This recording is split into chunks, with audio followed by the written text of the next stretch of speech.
Yeah, well, guys, I'm at a home just off of Dufert Road outside of Priest River. I want you to take a look at what you see behind me here.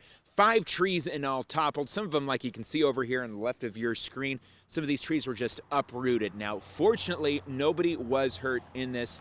It appears to be an isolated incident, but some other people in the area did lose power today.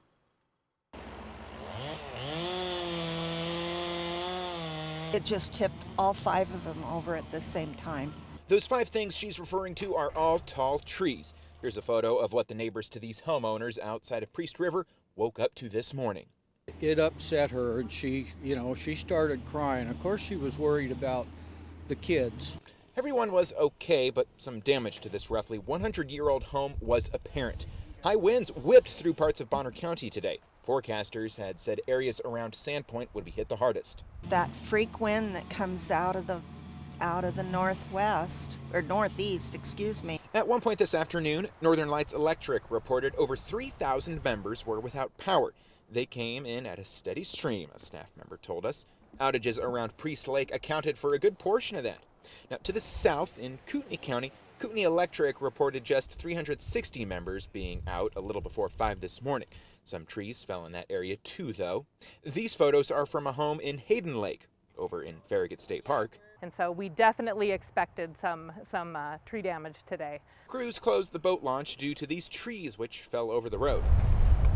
This woodpecker didn't seem to mind, but the isolated damage here was apparent.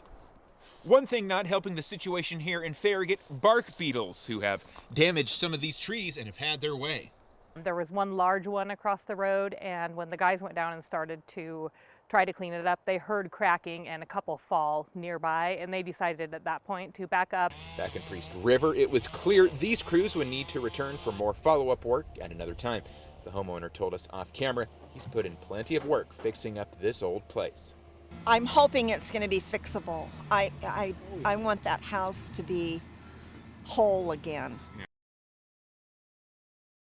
Now, in terms of damage in other parts of Bonner County, I did speak with an employee at a marina in Hope on Lake Pend Oreille. That person told me that there were some reports of downed trees and branches in town as well. Live in Bonner County, Taylor Vito, KRIM 2 News.